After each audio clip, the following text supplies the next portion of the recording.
Oh, hello folks, it's the 24th of December, Christmas Eve. Happy Christmas everybody. Before we get started, let's do a little disclaimer about Harry Hill yesterday. It was nice for him to come along and fill in, but you can't be giving a dog as a Christmas present, it's a big no-no. If you do that, it's sure to come back and bite you on the arse, and no mistaking. But anyway, let's a few of you put a few comments on there about me being a bit mental, a bit mad and that. Well, I have to admit, I don't think I'm mad, but I do have a few voices in my head, well, a substantial amount, in fact. But it's not a problem, don't worry, because they're not going to talk me into killing anyone, because none of them can speak English, and I haven't got a clue what they're going on about. So, I mean, it's thinking back to school days, wasn't it? So, okay, by your level of progress here, you're never going to pass this Spanish exam. Well, believe me, teach, it's better for all of us if I don't. I mean, if I pass that exam, there's a good chance I would have to kill you. My God, you're a very odd fellow indeed, aren't you? Well, yeah, I am, sir. I mean, we've all got our crosses to bear. But saying that, I mean, in my head here, I mean, sometimes it all kicks off. Big riot goes on, to my eye. People always said my wonky eye. Can't tell who I'm looking at. That's what's happening. There's a big riot in there. It happened to you if you had to put up with it. But on the whole, they're a good bunch. I'd say call them Category D prisoners. Really, most of them are well behaved. There's one in particular troublemaker. He's like the British infamous convict Charles Bronson, and it's for that reason and that reason alone I will never eat butter. Yeah, that's right.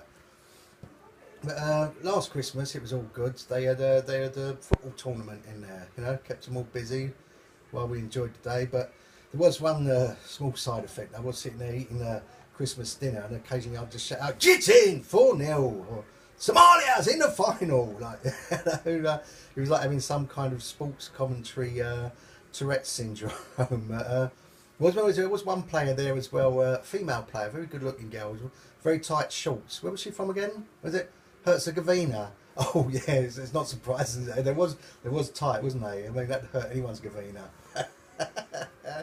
Oh well, that's that lot done. I'm trying to keep an eye on me what I'm doing here, because I thought I might be scraping the barrel by now, but I did have a few things left over, so I've made some notes so I don't leave anybody out. Right, let's talk about school back in infant days in the 1970s. Oh great, we've got a TV. We're having a TV show for a lesson instead, and they'd wheel it in.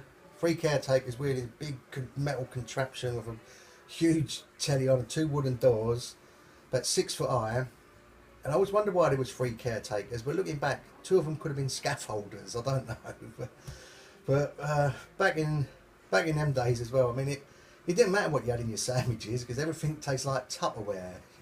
Even your drink, it's like Tupperware juice with a sort of aftertaste of weak lemon squash.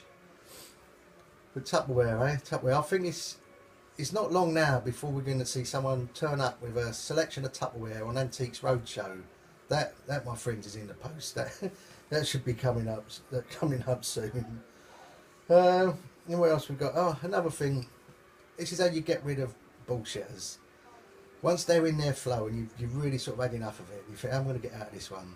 You just ask them, is this sponsored bullshit? Because I've only got a couple of quid and I really think I've had my money's worth. So that'll get rid of them. And let's talk about Tom Deedy. He asked for some stories about the post office, and one in particular does involve you, Tom, that always makes me chuckle when I think back. When you got called in to see Neville Tate, and he said you'd been walking paint all up that posh block, and you went all Columbo and said, "Oh yeah, if that was me, I'd have all paint on the sole of my shoe." Lift your sole of your shoe up, all covered in paint, innit? There was another one. Remember Terry Clackett? Always used to like to look through the letterbox as he put the letters through, in case a certain young lady was walking past in her undies, and he come eye to eye with her boyfriend who was painting the inside of the door. Can you imagine that? Oh, all right. Yeah, there's your mouth. Another one, I was going down in the lift once with Phil Bell, and I had an itchy back, and I was trying to itch me back on the wall of the lift, and I couldn't get anywhere, and I was going like this and getting further down and down, and I looked over at Phil Bell, and he's looking at me with his suspicious look in his eye, and I said, I'm trying to scratch me back. And he said, "Thank God for that." He said, I felt half obliged to stick a tenner down your pants.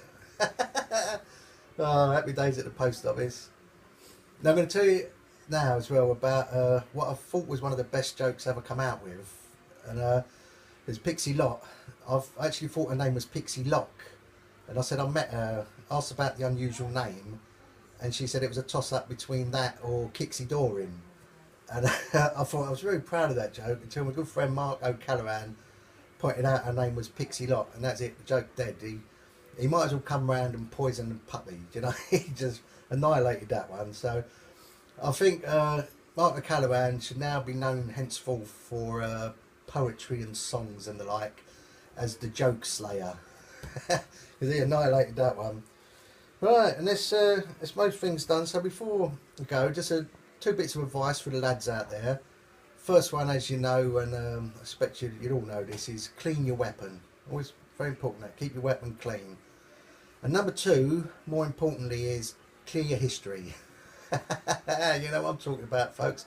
Right, well that's all my jokes out of the way. So what I like to do now is round time, so I've got a little Christmas gift for you all. And it's a key to happiness. Not the key, because I believe there's more than one key to happiness, but the one I like is, if you can make the people around you happy, then you are surrounded by happy people, and all's good. But what you've got to be aware of as well, the same goes for misery, you know. If you've got certain upheaval or trial in your life that you've got to face, and you've made everyone around you miserable as sin, for snapping at them and blaming them, this, that and the other, not only have you got the hurdle in front of you, you've got to get over it surrounded by miserable sods, and it's a recipe for disaster. So just remember that if you can keep everyone around you happy, then it will come back to you. And that's sort of what I've been doing with these videos over this month. They've really helped me. The comments and things you put in have given me a nice lift, and it's really made me happy in the run up to Christmas. And so now we come to the delicate matter of what you lot are going to get me. But don't worry, you ain't got to put your hands in your pockets. This is very simple, this. I mean, this message about spreading happiness, I think it's a very important message. What I'd like you to do today, if you could, just share this, just only this one, just share this on your page so your friends can see it. Maybe they can share it, and see if we can spread that message of happiness out, and see if it does some good.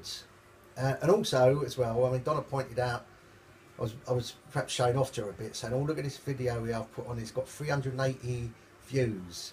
But she said, how many people liked it? So I said, oh, well, 30. So she said, well, there's 350 people probably didn't. So let's show her today. If you've liked this one, like as the saying goes, if you likey, likey. Do you know what I mean? Just click like. And if you've really liked it, maybe you could type me an happy Christmas or something, because them little messages have given me a nice lift. Right, so that all this leaves the very last thing now. I'd like to wish a very Merry Christmas to one and all. Happy Christmas, folks. Party time.